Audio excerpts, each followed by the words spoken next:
الرجيم بسم الله الرحمن الرحيم الحمد لله الذي أنزل على عبده الكتاب ولم يجعل له عوجا رب اشرح لي صدري ويسر لي أمري واحلل عقدة من لساني يفقهوا قولي فالحمد لله والصلاة والسلام على رسول الله وعلى آله وصحبه أجمعين সকলকে আসসালামু আলাইকুম রহমতুল্লাহি ওয়া বারাকাতুহু। আজকে আমি আশা করছি যে আমি নিজে এবং আপনারা সকলেই সূরা কাহফ সম্পর্কে কিছুটা জানতে পারবো, যেটা হলো কোরআনের 18তম সূরা। আমি সূরাটি সম্পর্কে কিছু বিখ্যাত বর্ণনা দিয়ে শুরু করব। আন আবি দারদা আন্না নবী সাল্লাল্লাহু আলাইহি ওয়াসাল্লাম قال من حفظ 10 آيات من أول سورة الكهف عصم من دجال। আবু দারদা কর্তৃক বর্ণিত রাসূল সাল্লাল্লাহু আলাইহি ওয়াসাল্লাম বলেছেন, সূরা কাহফের প্রথম 10টি আয়াত যে মুখস্থ করবে সে দাজ্জালের ফিতনা অথবা দাজ্জালের পরীক্ষা অথবা স্বয়ং দাজ্জাল বা ভণ্ড মাসিহ থেকে সুরক্ষিত। عن أبي سعيد الخدري رضي الله تعالى عنه أن النبي صلى الله عليه وسلم قال من قرأ سورة الكهف في يوم الجمعة أدعى له من النور ما بين الجمعتين। আবু সাঈদ আল খুদরি রাদিয়াল্লাহু তাআলা আনহু বলেন, যে ব্যক্তি জুমাবারে সূরা কাহফ পাঠ করবে এটা তার জন্য নূর তৈরি করে যা এক জুমা থেকে পরবর্তী জুমা পর্যন্ত স্থায়ী হয়। এই সূরাটির উদ্দেশ্য হল মানবজাতির সর্ববৃহৎ যে পরীক্ষার সম্মুখীন হবে তা থেকে সুরক্ষা দেয়া, যার সম্পর্কে স্বয়ং রাসূল সাল্লাল্লাহু আলাইহি ওয়াসাল্লাম সতর্ক করেছেন। সূরাটি নিজেও সেই কঠিন পরীক্ষাকে বা'সান শাদীদাম মিন লাদুনহু বলে উল্লেখ করেছে, যার অর্থ স্রষ্টা কর্তৃক নির্ধারিত ভয়ঙ্কর যুদ্ধ। আর ঈমানদারদেরকে অভিনন্দন জানানো হয়েছে এই বলে যে তাদের সৎ কাজগুলো বিফলে যাবে না।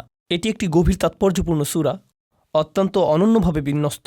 আমি এই সম্পর্কেও আপনাদের কিছুটা বলবো। আমরা জানি যে সূরাটি 4টি ঘটনায় বিভক্ত, কিন্তু এটা তার চেয়েও কিছুটা বেশি জটিল। এতে রয়েছে 4টি অনুচ্ছেদ এবং 4টি ঘটনা। তো আমি চাই যে আপনি এভাবে চিন্তা করুন যাতে সূরাটির বিষয়বস্তুকে নিজের মস্তিষ্কে সাজাতে পারেন, আর তা হলো আপনি এটাকে 2টি খণ্ডে চিন্তা করতে পারেন। ওকে, তো সূরাটির প্রথম খণ্ডের শুরুতে রয়েছে একটি অনুচ্ছেদ যা আল্লাহর দেয়া খুতবা, যা আমাদেরকে এই জীবনের ক্ষণস্থায়ী প্রকৃতি সম্পর্কে শেখায়। এরপরে রয়েছে প্রথম ঘটনাটি, এরপরে রয়েছে আরেকটি খুতবা, যার পরে রয়েছে আরেকটি ঘটনা। তো এই সূরাটিতে 2 ধরনের উপাদান রয়েছে, খুতবা এবং ঘটনা। খুতবা অর্থ আয়াতের সমষ্টি, যা আপনাকে শিক্ষা দেয় গভীর তাৎপর্যপূর্ণ কোনো বাস্তবতা সম্পর্কে, যেমন এই জীবনের স্বল্পস্থায়ী প্রকৃতি, অথবা বিচার দিবস কেমন হবে, অথবা কী ধরনের মানুষেরা সফল এবং কী ধরনের মানুষেরা ব্যর্থ।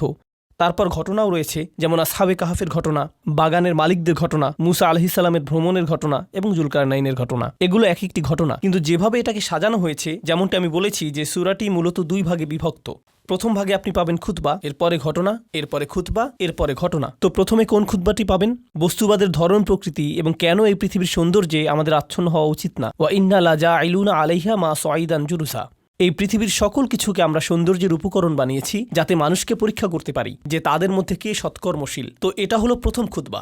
এর ঠিক পরেই রয়েছে সেই তরুণদের ঘটনা যারা অত্যন্ত কঠিন পরীক্ষার মধ্যেও টিকে ছিলেন এবং তাদের ঈমানকে আঁকড়ে ধরে রেখেছিলেন। তারা শুধু এতটুকুই জানতেন যে একজন মাত্র সৃষ্টিকর্তা রয়েছেন এবং একমাত্র তারই উপাসনা করা উচিত। আর আল্লাহ অলৌকিকভাবে তাদেরকে দীর্ঘ সময় ধরে জীবিত রেখেছিলেন। কয়েকশো বছর যাবৎ তাদেরকে ঘুমন্ত অবস্থায় রেখেছিলেন একটি গুহার মধ্যে, যা অন্য কেউ জানত না। এরপর তিনি তাদেরকে জাগিয়ে তোলেন। ঘটনাটা খুবই বিখ্যাত। তো এই হলো প্রথম খুতবা এবং প্রথম ঘটনা। সূরাটির প্রথম অর্ধেক সম্পর্কে আমি যা আপনাদেরকে জানাতে চাই তা হলো খুতবাগুলো একে অপরের সাথে সম্পর্কিত। ইনশাআল্লাহ আমার করা সূরা কাহফ সম্পর্কিত আরও বিস্তারিত আলোচনাতে আপনারা দেখতে পাবেন আসলে প্রথম খুতবা এবং দ্বিতীয় খুতবাটি একে অপরকে পূর্ণতা প্রদান করে, আর ঘটনাগুলো একে অপরকে পূর্ণতা প্রদান করে। তো আসহাবে কাহফের এই ঘটনাটি হলো প্রথম ঘটনা। দ্বিতীয় ঘটনাটি হলো 2 বাগানের মালিক সম্পর্কে। তাদের একজনের ছিল প্রচুর সম্পত্তি, তার ছিল অনেক বড় বাগান যার মাঝখানে নদী প্রবাহিত ছিল। তার এরকম বাগান ছিল 2টি, যেগুলো প্রত্যাশা অনুযায়ী 100 ভাগ ফসল উৎপন্ন করত।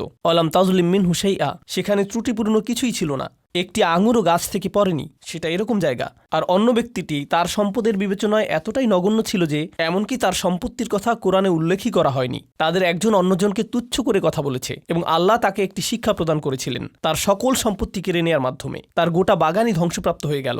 এখন এই 2টি ঘটনা, অর্থাৎ গুহার অধিবাসীদের ঘটনা এবং বাগানের মালিকদের ঘটনা, এই ঘটনা 2টির অসাধারণ দিকগুলো হলো, একদিকে আপনি এমন তরুণদের সামর্থ্যকে উপেক্ষা করছেন যাদের কোনো বস্তুগত উপায় উপকরণ নেই। বস্তুবাদ শুধুমাত্র অর্থপ্রীতি, সম্পদপ্রীতি এবং মর্যাদার আকাঙ্ক্ষাই না, বরং এই ধারণাও বস্তুবাদ যে আপনি বিশ্বাস করেন শুধুমাত্র বস্তুগত উপায় উপকরণই আপনাকে সাহায্য করতে সক্ষম। এরকম যে আপনার সামর্থ্যের একমাত্র উৎস হলো দৃশ্যমান বস্তুগত উপায় উপকরণ। আল্লাহ একদিকে এর অপনোদন করেছেন তরুণদের সামর্থ্যের ব্যাপারে আমাদের অবমূল্যায়ন দ্বারা। যদি তারা গুহায় লুকিয়ে থাকে, কতদিনই বা তারা বেঁচে থাকবে? না খেয়ে মারা যাবে অথবা বের হয়ে এসে ধরা পড়বে। শুধুমাত্র এই 2টি সম্ভাবনা রয়েছে, কিন্তু আল্লাহ বস্তুগত বিজ্ঞানকে ব্যর্থ করে দিলেন। এই তরুণদের জন্য প্রকৃতির নিয়মের ব্যত্যয় ঘটালেন এবং তাদেরকে রক্ষা করলেন। আল্লাহর পক্ষ থেকে যে সম্ভাবনা রয়েছে তাকে আমাদের অবমূল্যায়ন করা উচিত না। আর এটা মনে রাখা উচিত যে বস্তুগত জগৎ আল্লাহর নিয়ন্ত্রণাধীন। তো পরের ঘটনায় অবমূল্যায়ন করা হচ্ছে না, বরং অতিমূল্যায়ন করা হচ্ছে। বিত্তবান বাগানের মালিক তার সম্পত্তিকে অতিমূল্যায়ন করেছে। লান তাবিদা হাদিহি আবাদা, এটা কখনো ধ্বংস হবে না। বস্তুগত সম্পত্তিকে কখনো অতিমূল্যায়ন করবেন না। আল্লাহ এটা যে কোনো সময় নিয়ে যেতে পারেন। তো আপনার যদি কিছুই না থাকে, এটা মনে করবেন না যে আপনি নিঃস্ব। আপনার এখনো আল্লাহ আছেন। আর আপনার যদি সকল কিছু থাকে, এটা মনে করবেন না যে আপনার সব কিছু আছে। আল্লাহ এই সকল কিছু নিয়ে যেতে পারেন। তাই এটা মনে রাখবেন যে প্রকৃতপক্ষে আপনার কিছুই নেই। ইন্না লিল্লাহি ওয়া ইন্না ইলাইহি রাজিউন। তো এভাবেই এই দুইটি ঘটনা এবং দুইটি অনুচ্ছেদ একে অপরের সাথে সম্পর্কিত, আর এভাবেই তারা বিন্যস্ত হয়েছে। অনুচ্ছেদ, ঘটনা, অনুচ্ছেদ, ঘটনা। সূরাটির দ্বিতীয় অর্ধেকে রয়েছে ভিন্ন ধরনের বিন্যাস। সেখানে রয়েছে অনুচ্ছেদ, প্রথম ঘটনা, দ্বিতীয় ঘটনা, আর তারপর অনুচ্ছেদ, অনুচ্ছেদ, ঘটনা, ঘটনা, অনুচ্ছেদ। এটা সিমেট্রির ধরনের বিন্যাস। এখানে সূরাটির দ্বিতীয় অর্ধেকের প্রথম অনুচ্ছেদ এবং শেষের অনুচ্ছেদ উভয়টিরই বিষয়বস্তু হল বিচার দিবস। উভয় অনুচ্ছেদেই রয়েছে সেই দিবসে কোন সত্য প্রতীয়মান হবে তা নিয়ে। আর উভয় অনুচ্ছেদই খুবই শক্তিশালী, গভীর তাৎপর্যপূর্ণ। সেখানে একটির সাথে অপরটির বেশ কিছু সম্পর্ক রয়েছে। আপনি যদি সতর্কতার সাথে এগুলোকে অধ্যয়ন করেন, তাহলে লক্ষ্য করবেন যে তাদের একটির সাথে অপরটি খুবই কাছাকাছিভাবে সম্পর্কযুক্ত। এগুলোর মাঝখানে আপনি যা পাচ্ছেন তা হলো আরও দুইটি ঘটনা।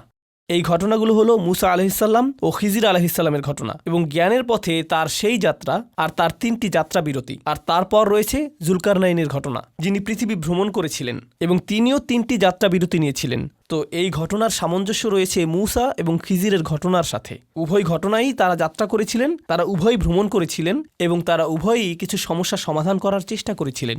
এখানে কিছু অমিলের বিষয় এসেছে। প্রথম দুটি ঘটনায় অমিলের বিষয় ছিল তরুণদের ক্ষেত্রে তাদের ক্ষমতার অবমূল্যায়ন এবং বাগানের মালিকদের ক্ষেত্রে সম্পত্তির অতিমূল্যায়ন। তিনি আমাদেরকে মুসা আলাইহিসসালাম সম্পর্কে শিক্ষা দিচ্ছেন, যিনি ন্যায় বিচারের মূর্ত প্রতীক। আর জুলকারনাইনও একই রকম। তারা উভয়ই ন্যায্য কাজ করতে চেয়েছেন, কিন্তু তাদের একজন তার চারিপাশের পরিস্থিতি পরিবর্তনে সম্পূর্ণ ক্ষমতাহীন। তার কাছে যা সঠিক মনে হয়েছিল তা তিনি করতে পারছিলেন না, কারণ তাকে নির্দেশ দেওয়া হয়েছিল যে তুমি কোনো কথা বলতে পারবে না, তুমি সমালোচনা করতে পারবে না। নৌকাটি যখন ভেঙে দেয়া হলো অথবা ক্ষতিগ্রস্ত হলো, অথবা যখন একটি শিশুকে আপনার চোখের সামনে হত্যা করা হয়, অথবা কোনো প্রতিদান ছাড়াই আপনাকে কঠোর পরিশ্রম করে একটা দেয়াল নির্মাণ করতে হয়, সেক্ষেত্রে আপনি কোনো কথা জিজ্ঞেস করতে পারবেন না। খালি চোখে দেখলে এটা অন্যায়। অন্যদিকে রয়েছেন জুলকারনাইন, যিনি অন্যায় দেখেন এবং এর সমাধান করেন। যেখানেই তিনি যান তিনি সমস্যার সমাধান করেন। মানুষ তার কাছে সমস্যা নিয়ে আসে আর তিনি তা সমাধান করেন। এখানে আল্লাহ এই অমিলটির মাধ্যমে যা বোঝাচ্ছেন তা হলো, কখনো বস্তুগতভাবে আপনার ক্ষমতা থাকবে পরিবর্তন আনার জন্য এবং কখনো কখনো আপনার তা থাকবে না। কখনো বৃহত্তর পরিকল্পনা চলমান থাকবে, বড় পরিকল্পনা বাস্তবায়নরত থাকবে। আর ইমানদারদেরকে অনুধাবন করতে হবে যে কখনো তাদের নাগালের মধ্যে বস্তুগত উপায় উপকরণ থাকবে এবং অন্য সময় তাদের নাগালের মধ্যে বস্তুগত উপায় উপকরণ থাকবে না, সঠিক কাজটি করার জন্য, ন্যায় বিচারকে কার্যকর করার জন্য। আর আমাদের অবস্থা এই দুইটির মধ্যে যে কোনো একটি হতে পারে। আর এই সবগুলো ঘটনার সারাংশ হিসেবে আল্লাহ বিস্ময়কর এই সূরাতে আমাদেরকে যা দিয়েছেন তা হলো পার্থিব জীবনের প্রতি আমাদের কাঙ্ক্ষিত দৃষ্টিভঙ্গি। ক্ষমতা থাকাটা আশীর্বাদ নয়, ক্ষমতা বঞ্চিত হওয়াটাও আশীর্বাদ নয়। আপনার যদি ক্ষমতা থাকে, এটাকে সঠিক পথে ব্যবহার করুন। যখন আপনার ক্ষমতা না থাকে, অনুধাবন করুন যে আপনার এখনো অনেক কিছু করার আছে, আপনার এখনো অনেক কিছু শেখার আছে এবং আপনার কাছে ক্ষমতা না থাকার পেছনেও কারণ রয়েছে। যখন আপনার কোনো উপায় উপকরণ থাকে না, সেক্ষেত্রে হয়তো সেই তরুণদের মতো কোনো মহাপরিকল্পনা বিদ্যমান রয়েছে। আল্লাহ যে কোনো উপায়ে আপনাকে সহায়তা করবেন। আর যখন আপনার প্রচুর বস্তুগত উপায় উপকরণ থাকে, অর্থ, মিডিয়া, ক্ষমতা, খ্যাতি ইত্যাদি ইত্যাদি, এগুলো কোনোটারই মূল্য নেই। আল্লাহ সেগুলো কেড়ে নিতে পারেন যখন তিনি ইচ্ছা করেন।